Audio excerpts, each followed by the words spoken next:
화폐개혁 3부를 시작하겠습니다. 금융세력의 파멸무기 세트는 파생상품과 대출이 있다고 지난 시간에 말씀드렸습니다. 오늘은 미국 경제의 좀비 과정에 대해서 알아보겠습니다.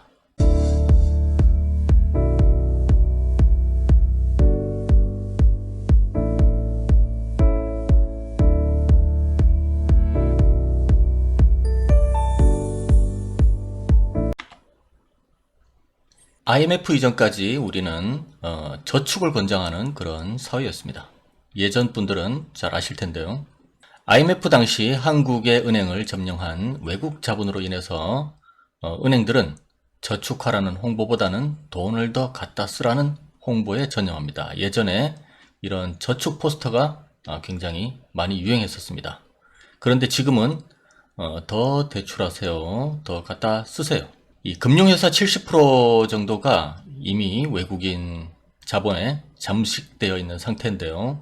저축보다는 대출에 더 집중하고 있는 상태입니다. 그리고 경제는 금융세력에 의한 양털깎기라는 것이 있습니다. 이 양털깎기는 숭홍빙에 져서 화폐 전쟁에 나오는 단어로 금융세력이 미국이나 전 세계에 자선 버블을 일으켰다가 버블이 최고조에 이르면 기업과 개인의 자산을 파산시키고 경제를 리셋한다는 이론입니다. 그래서 잘 키워가지고 양털을 가지고 간다는 그런 얘기죠. 한국은 IMF의 첫 양털 깎기를 당하고 2008년 금융위기에 두 번째 양털 깎기를 겪은 후 이번 코로나발 사태에 세 번째 양털 깎기가 될 전망입니다. 그리고 중국은 아마도 첫 번째 양털 깎기가 시전될 것으로 예상이 됩니다. 양털 깎기의 과정인데요. 금융 완화 정책이 시행되고 투자와 대출의 홍수가 이루어집니다. 그리고 무리한 대출, 그리고 자산 가격의 급등, 기업과 개인의 과도한 부채가 형성되고 이 이후에 목조르기를 시작하죠. 긴축 재정과 버블 붕괴가 일어나는데 이 긴축 정책 때 상당한 이때 무리하게 대출과 자산 가격의 급등, 이런 과도한 부채들이 긴축 재정으로 인해서 버블 붕괴가 된다는 과정입니다. 그리고 나서는 저승사자를 면담하게 되죠. 그래서 은행은 미래를 가불해 줍니다. 여러 가지 공장, 자동차, 집, 여러 가지 신용 카드 등등을 이렇게 우리가 대출받아 쓰게 되는 형태가 되죠. 그러면 현재는 어떤 단계인가 보자면 미친 파티의 단계다라고 저는 볼 수 있겠습니다. 그래서 현재는 아까 보신 바와 같이 이러한 단계죠. 이러한 단계인데 현재 자산 가격의 급등, 그리고 기업과 개인의 과도한 부채가 형성된 그런 단계다라고 볼 수 있겠습니다.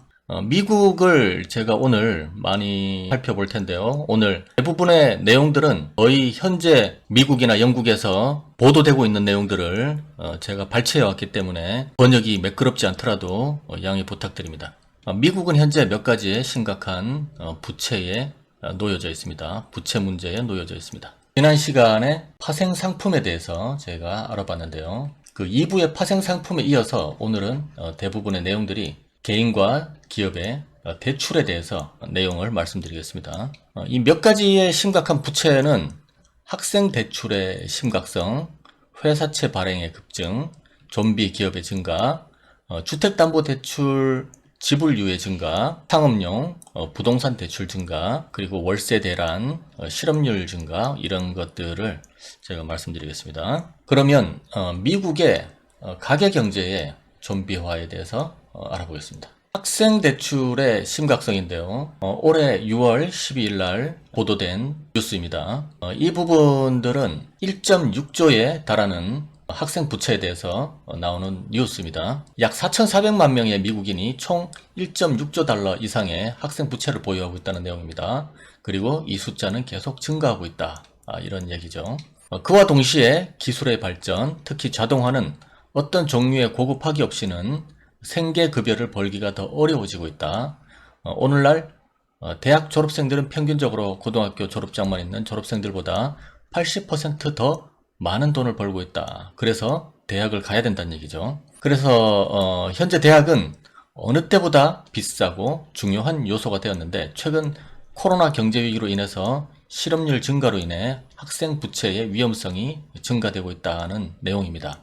이 기사의 내용들이죠.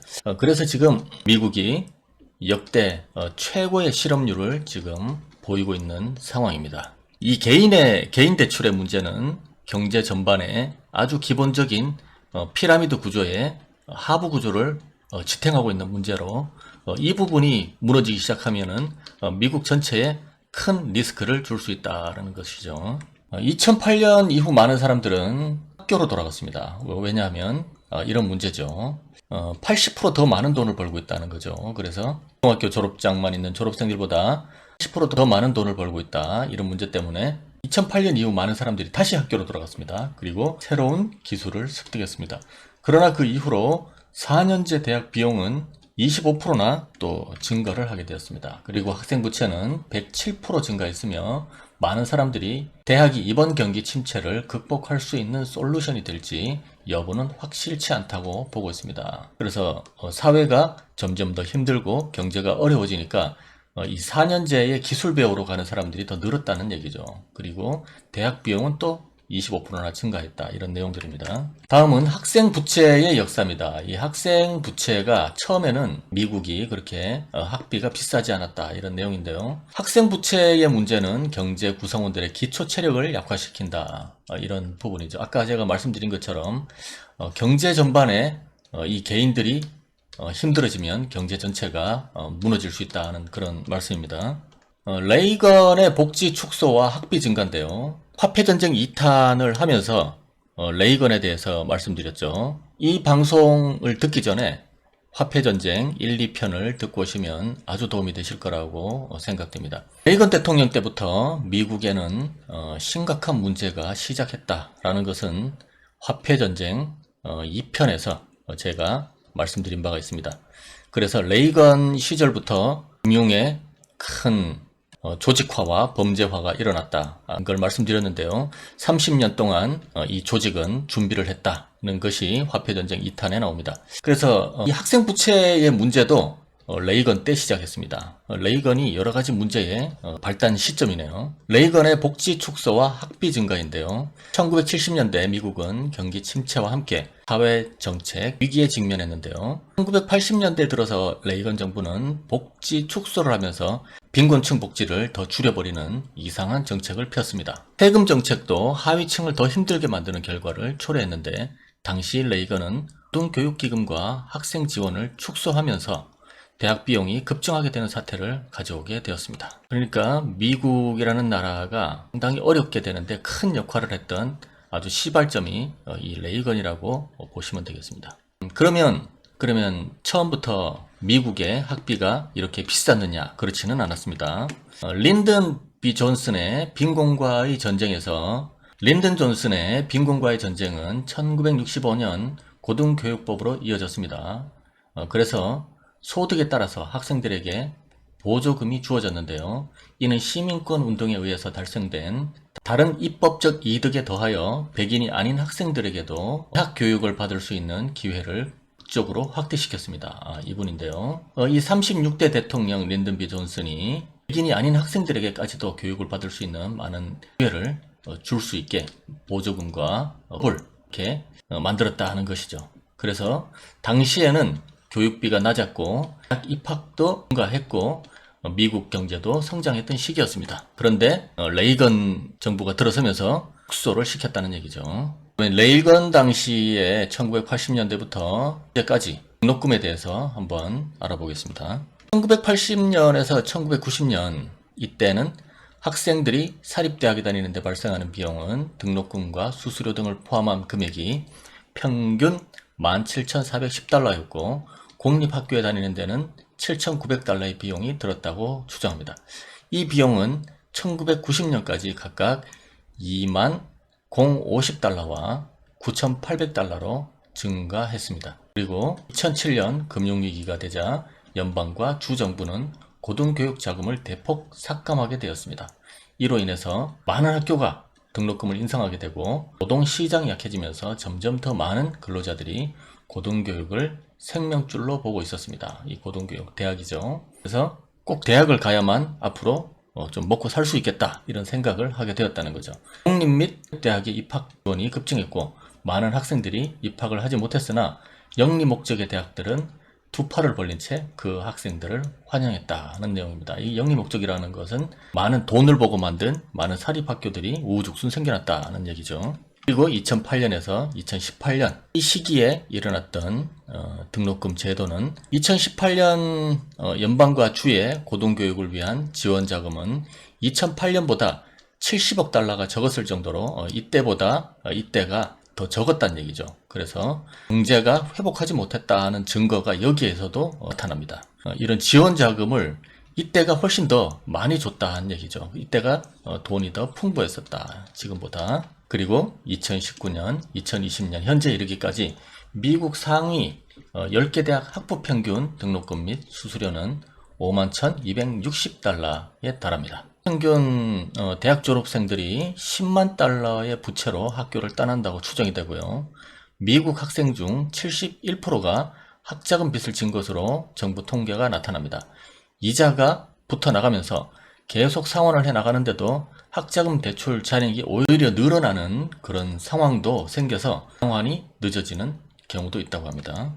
그래서 미국 학생 부채에 심각성이 생기고 소득이 정체되고 있다. 지금 이 문제는 지금 경제를 맨 밑바닥에서 지금 바치고 있는 사람들에 대한 얘기를 하는 겁니다. 그래서 이렇게 학교에서 나와서 이렇게 취업을 하고 일자리를 얻어서 아주 피라미드의 가장 밑바닥에서 취업을 하고 일자리를 얻어서 직장에 들어간 사람들이 다음 단계를 밟아서 위로 올라가겠죠. 이 사회 초년생들이 벌써 이 부채 문제가 심각해가지고 이 경제 전체에 문제를 일으킬 수 있다. 이런 얘기죠. 70년대와 60년대 학교를 다니던 사람들은 실제로 일하면서 대학 비용을 지불할 수 있었던 그런 여유가 있었습니다. 그래서 방학 시기에 일을 해서 학비를 내기도 했는데요. 그들이 졸업할 때는 빚이 아예 없거나 200달러 정도, 2000달러 정도 이렇게 낮은 채무 정도가 다였습니다. 그들은 몇 년 안에 부채를 상환할 수도 있었고 그때는 큰 부담이 없었습니다.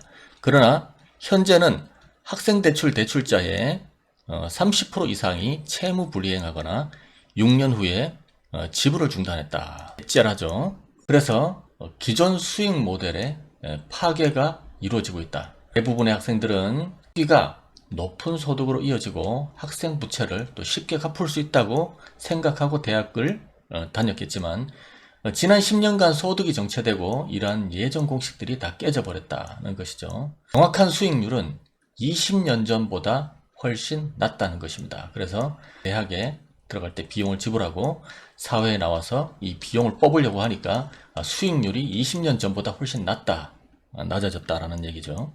연방준비제도 이사회의 가장 최근의 보고서에 따르면 위기 이전, 금융위기 이전 학생 대출자의 거의 3분의 2가 원금이나 심지어 대출에 대한 월별 이자까지 갚지 못해 부채 잔액이 증가했다는 것입니다. 3분의 2라는 것은 사실 어마어마한 숫자가 되겠죠. 미국에서는 2003년에서 2004년 학부생으로 고등교육에 입학한 흑인 대출자의 경우 2016년까지 거의 절반이 채무 불이행이었습니다. 그래서 불쌍한 학생들이죠. 월세 내고 카드값 내고 학자금 대출 내고 탈탈 털리게 되는 거죠. 이것이 미국의 현실이다 이런 거죠. 그래서 이렇게 미국의 경제라는 게 있으면 가장 바깥에 수박 껍질층 이런 껍질층을 형성하는 피부와 같은 조직들이 이렇게 지금 괴사가 되고 있다. 이 피부가 괴사가 되고 있다라는 얘기죠. 그러면 그런 개인들이 괴사가 되고 있는 그 수박 껍데기의 그 개인들이 또 다른 문제. 이 문제는 2008년 금융위기를 일으켰던 미국의 주택담보대출이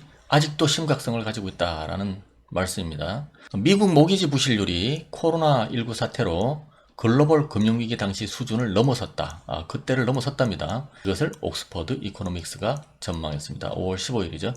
14일 미국 마켓워치에 따르면 최근 보고서에서 미국 주택 보유자 중 15%는 매월 내야 하는 모기지 비용을 연체할 것으로 예상된다. 이는 글로벌 금융위기 당시 기록한 모기지 체불 불이행 최대치 10%를 크게 웃도는 수치입니다.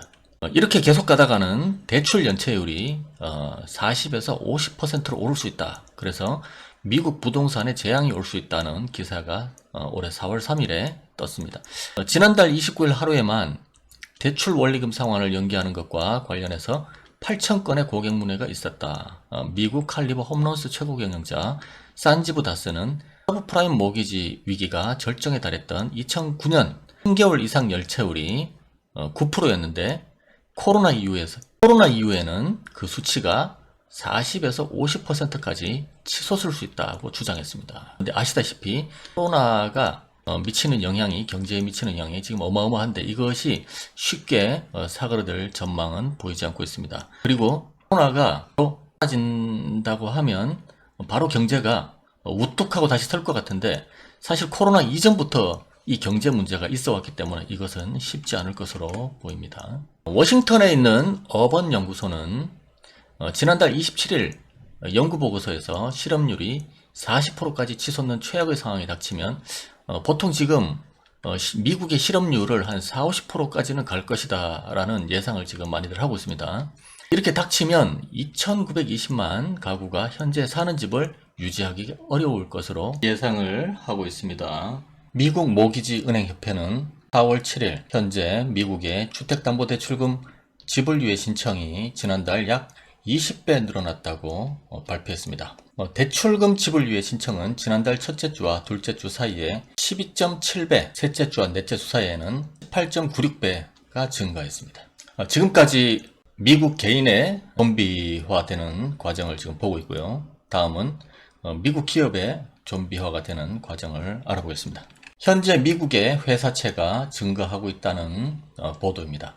3월 회사채 발행액이 2,450억 달러, 1년 전에 1,390억 달러와 상당히 비교되는 수치입니다. 4월에는 그 숫자가 3,160억 달러로 급증했습니다. 2020년 첫 5개월 동안 기업들이 차입으로 매출의 급격한 감소를 메우려 했기 때문에 회사채의 총 발행액은 1조 달러 이상에 달한다고 전했습니다. 미국 경제의 부채가 지금 늘어나고 있는 상황인데요. 1950년대에는 부채 1달러당 70센트에 가까운 경제 성장을 이끌었습니다. 그 이후로는 계속 떨어졌는데 최근에는 1달러의 부채가 30센트 미만의 성장을 하고 있다는 것입니다. 이 숫자는 지난 몇 달 동안 더 악화되었는데요. 부채의 각 달러는 이전의 부채 달러보다 덜 성장해서 더 많은 부채를 요구하게 된다는 것입니다. 그러니까 1달러를 가지고 성장이 예전보다 못하니까 이게 다 빚으로 메꿔지고 있다는 얘기죠.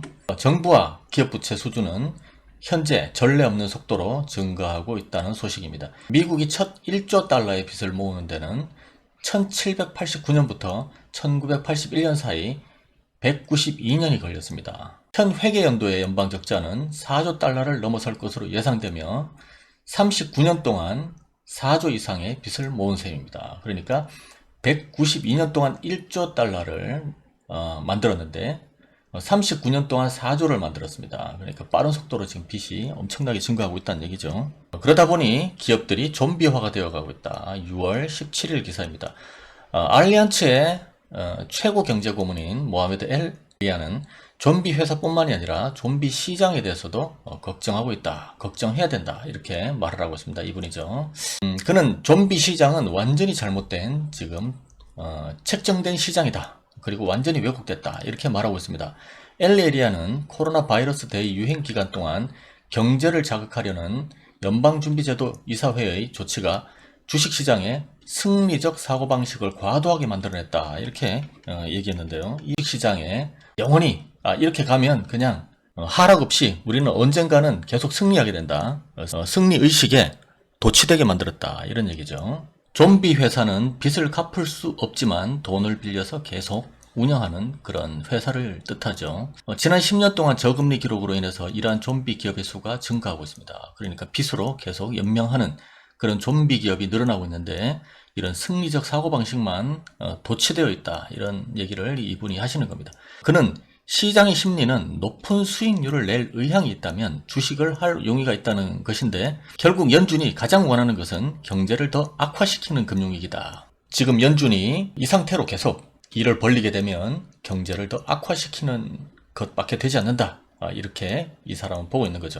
시장은 기본적으로 연준을 인질로 삼고 매우 강하게 지금 푸시를 하고 있다. 이런 겁니다. 그러니까 결국은 이제 연준만 아니면 끝장이 날 판국이다. 이런 거죠. 여기에 지난 시간 예전에 방송했던 덩크본드가 있는 방송을 하나 링크를 걸어드리겠습니다. 영국에서도 기업 부채 문제가 심각한데요. 6월 16일자에 이런 기사들이 있습니다. 영국의 금융감독원이죠. 찰스 랜드는 화요일 고위 은행원들과의 연설에서 이렇게 말했습니다. 부채가 너무 많다. 우리는 충분히 저축을 하지 않고 있다. 사람들이 저축을 하면 부적절한 투자를 하도록 설득하는 경우가 너무 많다. 이건 뭐 전 세계가 그렇고 우리나라가 이게 굉장히 심한 거죠. 부적절한 투자. 부적절한 투자라는 건 개미가 결국에는 망할 수 있는 그런 투자. 이런 것들을 저축만 해놓으면 설득해서 다 빼간다는 얘기죠. 랜델은 위기 상황 속에서 기업이 빚을 낸 많은 부채 중 일부는 도저히 감당할 수 없는 결과가 초래될 것이다. 이렇게 얘기하고 있습니다. 화요일 재무부가 발표한 수치에 따르면 3월 이후 80만 개가 넘는 기업이 정부 지원 대출로 약 390억 파운드, 480억 달러를 빌렸다고 합니다. 이건 영국이죠. 영국 노동자 수십 년 만에 가장 빠른 임금 하락을 보이고 있고 영국의 고용주들은 3월부터 60만 개의 일자리를 삭감했습니다. 굉장한 속도죠. 영국의 부채가 50여 년 만에 처음으로 경제 규모를 넘었습니다. 처음으로. BBC의 19일 보도에 따르면 영국의 지난 5월 부채는 552억 파운드로 전년 동월에 비해 9배나 더 많고 1993년 통계가 시작된 이후에 그러니까 이런 통계라는 것 자체를 시작한 이후에 최대치에 달했다라는 것이죠. 이에 따라 영국 정부의 전체 부채는 1조 9,500억 파운드로 1963년 이후 처음으로 경제 규모를 넘었다고 BBC는 전했습니다. 그래서 영국은 324년 만에 불황입니다. 대단하죠. 324년 만에 불황이 닥쳤는데요. 최소 150조 채권 매입에 마이너스 금리도 가능성이 있다. 이렇게 보도되었습니다. 6월 18일이죠. 영국 경제가 신종 코로나 바이러스 사태로 지난 3월에서 4월 25% 위축된 것에 대한 대응책 차원이다. 영란은행은 지난 3월 열린 통화정책회의에서 코로나에 맞서 유례없는 경기 부양책을 집행하는 행정부를 재정적으로 지원하기 위해 이미 2천억 파운드 규모로 국채 매입을 결정했습니다. 돈을 뿌리고 있다는 얘기죠. 영국 국내 총생산의 9%에 달하는 엄청난 규모다. 그리고 영국은 코로나 방역 실패를 했습니다. 엄청난 사람들이 지금 죽고 있죠. 사망 세계 3위입니다.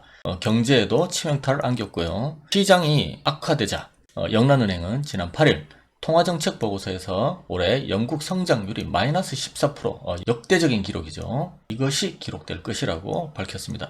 실업률도 현재 4%에서 다음 달 9%까지 2배 넘게 치솟을 전망인데요. 1709년 대혹한 엄청나게 추웠던 그레이트 프로스트 이후 300여 년 만에 최악의 경제 침체에 들어갔다는 내용입니다.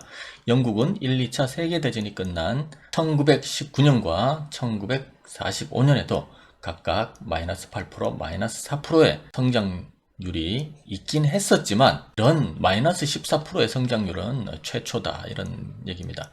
현재 BOE 영국의 중앙은행은 기준금리가 0.1%로 1694년 설립 이래 가장 낮은 수치입니다.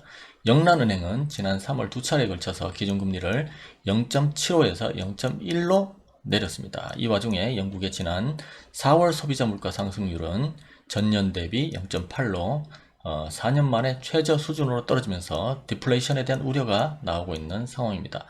앤드루 베일리 영란은행 총재는 모든 수단을 적극적으로 검토하고 있다 이렇게 얘기하면서 마이너스 금리가 영국 금융 시스템에 적합할지 연구할 것이라고 말했습니다. 그래서 최초로 영국에서 마이너스 금리를 이 총재가 지금 얘기하고 있다, 검토하고 있다는 얘기죠. 그래서 영국 실업은 대공황보다도 더 악화되어 있고 현재 아까 말씀드린 대로 60만 명이 넘는 일자리를 이미 잃었습니다. 영국 실업은 대공황 때보다도 지금 악화된 상태다. 지금 뭐 대공황이냐 금융위기냐 지금 비교를 많이 하는데 대공황보다도 지금 악화되었다는 소식이 6월 16일 날 나왔습니다. 코로나 확진자 30만 명을 눈앞에 두고 있는 영국은 지난 3월부터 5월까지 60만 명의 근로자들이 실직했으며 실업자를 포함해 지난달 통합수당 신청자는 52만 8천 명이 늘어난 280만 명으로 집계되었다고 BBC가 전했습니다. 그러니까 오늘 친구하고 전화를 하다가 친구가 영국에 있는 지인과 통화 중에 지금 영국은 코로나가 몇 명 지금 확진자가 발생했다 이렇게 지금 생각하지 않고 몇 명 죽었다, 사망자가 몇 명이다, 이걸로 지금 통계를 전달하고 있다고 합니다. 그 정도로 지금 심각한 상황이라고 합니다.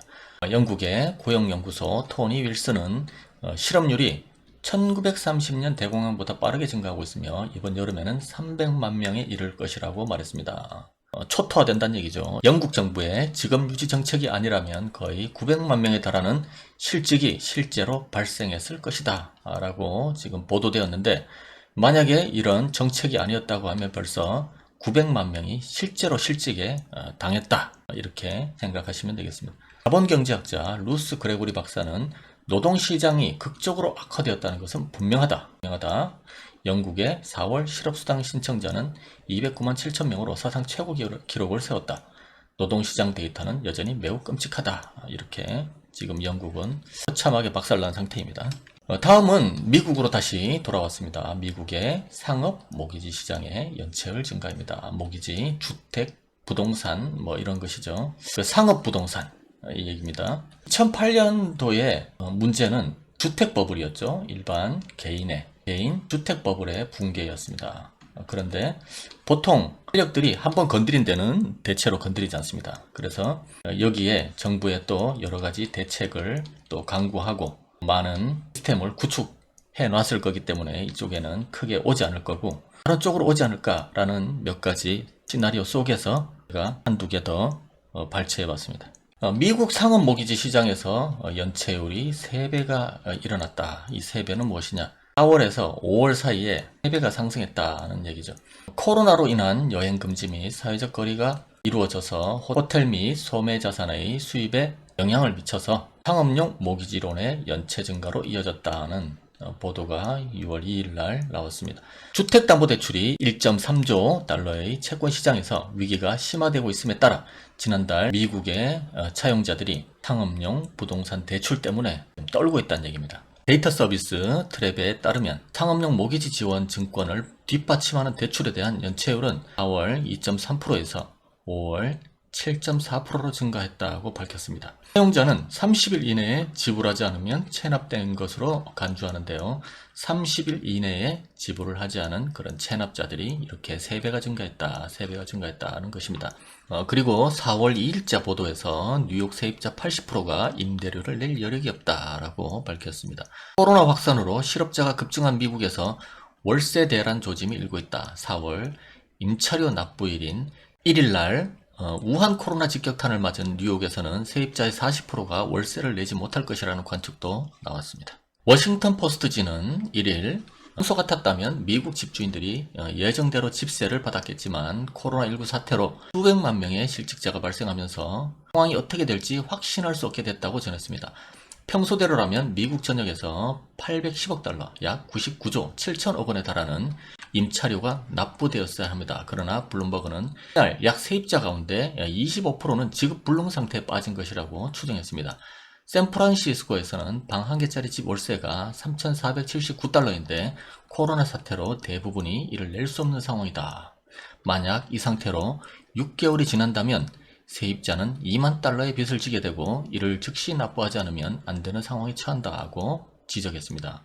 그런데 이것이 6개월로 끝나도 사실은 빨리 끝난다고 봐야 되겠죠. 이 상태라면 미국이 6개월 만에 이것을 잡는다? 그럴 수는 없을 것이라고 저는 보고 있습니다. 그렇다면 2008년 부동산 버블의 위기가 다시 도래할 것인가? 한번 보겠습니다. 앞으로 2년 안에 쇼핑몰의 대출이 만기가 될 것들이 지금 많이 도래하고 있다는 얘기인데요. 쇼핑몰 소유주들이 대출금을 갚지 못하면 쇼핑몰 폐쇄로 이어지는 위기를 촉발할 수 있으며 이는 결국 쇼핑몰 CMBS, 이것은 상업용 부동산 채권입니다. CMBS에 투자한 은행과 연금펀드에 영향을 미칠 것이다. 지금까지 재무부와 연방준비제도 이사회는 위기를 피하기 위해서 이 분야에 충분한 돈을 쏟아 부었다고 밝혔습니다. 그러나 이 전염병이 현재 쇼핑몰에 더 많은 충격을 지금 가하고 있습니다. 2008년에 겪은 것과 다르지 않는 재난을 피하기 위해서 저는 추가적인 조치가 필요할 수 있다. 이런 내용입니다. 그리고 이제 우리가 많이 봐왔던 두 가지 사례만 제가 한번 말씀드리겠습니다. 이 외에도 많은데 대표적인 우리가 눈여겨봤던 많은 기업들 두 개를 한번 알아보겠습니다. 위웍이라고 있죠. 위웍. 우리나라에도 많은 지점들이 있는데요. 임대료 지급 불능 상태에 지금 들어갔다는 얘기입니다. 이것이 6월 9일자 뉴스인데요. 위웍은 코로나에서 살아남기 위해 임대인에게 엄청난 임대료 청구서에 대한 지급을 보류하고 있습니다. 위웍의 최고 경영자 샌딘 마트라니는 지난주 CNBC와의 인터뷰에서 4월과 5월에 일부 임대인에게 임대료 지불을 보류 및 유예했음을 인정했습니다. 위웍은 뉴욕주 사무실 공간에 가장 큰 임차인인 동시에 수천 명의 자체 임차인을 두고 있는 거대 부동산 공간입니다. 이런 상업부동산 시장에 큰 비중을 차지하고 있는 회사가 부동산 시장에 연쇄적 손실을 발생시킬 수 있다는 내용입니다. 한국은 일부 지점이 중도 해지 요청에 이미 들어간 바 있습니다. 그리고 미 의류업체 기업인데요. 1분기 손실이 1조 3천억입니다. 한 분기에 1조 넘게 손실이 일어났습니다. 이것은 신종 코로나 바이러스 감염증의 여파로 미국 대형 의류 소매업체 기업이 51년 역사상 최악의 손실을 낸 엄청난 분기로 보이고 있습니다. 갭은 코로나로 인해서 1분기 동안 점포의 약 90%가 문을 닫았습니다. 최근 일부 갭 점포가 임대료 납부 중단을 야기해서 소송이 불거지기도 했는데요. 이번 주 미국 최대 쇼핑몰 운영사 사이먼 프로퍼티 그룹은 델라웨어주 법원에 6,600만 달러의 밀린 임대료를 회수하기 위해서 갭을 고소한 상태입니다. 다음은 미국 부동산 담보부 증권 시장의 심각성을 말씀드리겠습니다. 고위험 부동산 담보부 증권 CLO가 지금 1년 새 2배가 급증했다는 내용의 기사입니다. 이것은 6월 20일 굉장히 최근 내용인데요. 미국 부동산 연계 구조화 사업인 대출채권담보부증권 CLO 규모가 급증해서 향후 주택 경기가 침체될 경우 위험 요소로 작용될 가능성이 있는 것으로 지적되었습니다. 파이낸셜 타임즈는 조사기관인 트랩의 자료를 인용해서 올 들어 CLO 신규 발행 규모는 84억 달러를 기록했으며 연말에는 139억 달러에 이를 것으로 추산되고 있습니다. 이는 2018년 70억 달러 대비 2배에 달하는 수준으로 시장에서는 이에 대한 우려가 점차 확산되고 있다고 전했습니다. 조사기관인 트랩의 조 맥브라이드는 이 매체를 통해 그동안 수요가 많았던 CMBS의 수익률이 하락하면서 시장에서는 보다 높은 수익률을 보장받기 위해 CLO의 신규 발행이 늘어난다고 진단했습니다. 여기서 담보부, 그러니까 상업용 부동산 담보증권 CMBS가 있고요. 대출채권 담보부증권 CLO가 있는데 쉽게 그냥 CLO는 상대적으로 신용등급이 낮은 상업부동산 담보대출 채권을 기초자산으로 발행하는 증권입니다. 그래서 쉽게 우리가 이렇게 보면 CMBS는 조금 더 건강하다, CLO는 위험하다, 위험한 상품, 덜 위험한 상품, 이렇게 보시면 되겠습니다. 그래서 부동산 쪽에서 CLO다 그러면 조금 위험한 거구나, CMBS는 조금 덜 위험한 거구나, 이렇게 보시면 되겠습니다. 그래서 통상적인 상업용 부동산 담보증권 CMBS와 비교할 때 높은 수익률이지만 CLO는 상대적으로 좀 위험한 그런 증권이다, 이렇게 보시면 되겠습니다. 그래서 이 CLO라는 것은 서브프라임과 매우 닮아 있다. 그래서 서브프라임 닮은 꼴 폭탄이다, 이렇게 볼 수 있습니다. 이 한국 금융사도 예외가 아닌데요. 7조를 투자했습니다. 이 CLO 폭탄에다가. 그래서 이것은 아까 말씀드린 대로 고위험, 고금리인데요. 금융위기가 도화선이 된 CDO와 매우 유사합니다. 이 CDO는 부동산 대출을 고위험과 저위험을 이것저것 섞어가지고 새롭게 만든 그러한 내용의 부동산 상품입니다. 저신용기업 대출채권 담보 삼아서 고위험, 고수익에 너도나도 투자를 했다. 코로나발 경기 침체, 신용위험의 기초자산인 레버리지론이 급락을 해서 운용사, 부실기업, 투자비용이 커지고 공제회 등 기관들이 손실이 불가피해졌다는 내용입니다. 국내 운용사들은 공제회 등 기관 자금을 받아서 선순위가 아닌 CLO에, 그러니까 CLO 자체가 위험하다는 게 선순위가 아니고 후순위죠. 나중에 못 받을 가능성이 상당히 높은 그런 상품에 3조 원 이상을 투자한 것으로 나타났습니다. 시에로는 미국발 금융위기 때 문제가 되었던 CDO, 아까 말씀드렸죠. 이 CDO와 매우 비슷한 설계 구조를 가지고 있습니다. 그래서 실물 경기 하락 때 금융위기를 초래할 수 있는 뇌관으로 늘 지적되어 왔었던 것입니다. 그리고 현재 레버리지론이 증가 위험은 금융위기보다 지금 심각하다. 6월 5일자 신문입니다. 최근 몇 년간 레버리지론이 증가함에 따라서 CLO도 늘어났다. 2018년 말 세계 CLO 발행 잔액은 금융위기 이전 2배 수준인 6,170억 달러를 기록했습니다. 레버리지론이 증가한 데다 지속된 저금리 정책 기조의 영향을 받았습니다. 문제는 이렇게 늘어난 발행 규모보다는 CLO의 질적인 측면에 있습니다. 질이 나쁘다는 얘기죠. 레버리지론이 양적으로 증가하는 동안 질적 측면에서 신용도는 전반적으로 하락했다는 지적이 있습니다. 레버리지론은 차주의 특징과 조달 목적 등을 고려할 때 일반적인 대출 채권보다 위험 수준이 매우 더 높습니다. 나이스 신용평가는 CLO의 기초자산인 레버리지론의 질이 금융위기 이전보다 전반적으로 저하된 상황에서 금융위기급 충격이 경제 전반에 가해진다면 레버리지 비율이 높은 기업의 신용등급 하향 조정률과 부도율은 과거 금융위기 수준을 상회할 수 있다고 지적했다. 지금 금융위기나 대공황 등의 이런 위기적 요소가 곳곳에 있다는 것들이 지금 자꾸 나오고 있죠. 부실기업. 그래서 조심해야 된다. 이런 내용입니다. 그리고 이 CLO는 약식 대출 채권, 이 CLO는 채권자 보호가 약한 대출입니다. 그래서 2009년 이후 지금 급증을 하고 있는데요. 최근에는 레버리지론 신규 발행액 중 60% 가까이 차지하고 있는 것으로 나타났습니다. 그래서 이것이 지금 폭탄을 키우고 있다는 것입니다. 다음은 1929년 주식시장의 붕괴 원인과 현재의 유사성을 알아보겠습니다. 그래서 제가 늘 주장하던 책에서도 제가 100년 만에 세계경제 붕괴는 1929년을 두고 한 내용입니다. 그래서 이것이 얼마나 유사성이 있고 주식시장의 붕괴 원인이 현재와도 얼마나 닮아 있는지 한번 보겠습니다. 그리고 이때에도 생산 감소, 실업 증가, 부채의 확산, 농업 부분의 어려움, 과도한 대출 이런 것들이 있었는데 이렇게 경제가 힘들고 깔아앉았는데 그때도 주식만 상승했다는 얘기죠. 여기서 주식은 정말 심리적인 자산이다. 이렇게 현재 실제적인 자산이 아니고 심리적 자산이다. 심리적, 추상적 자산이다. 이거는 실제가 아니라서 언제든 바람만 불면 날아갈 수 있는 그런 자산이라는 얘기죠.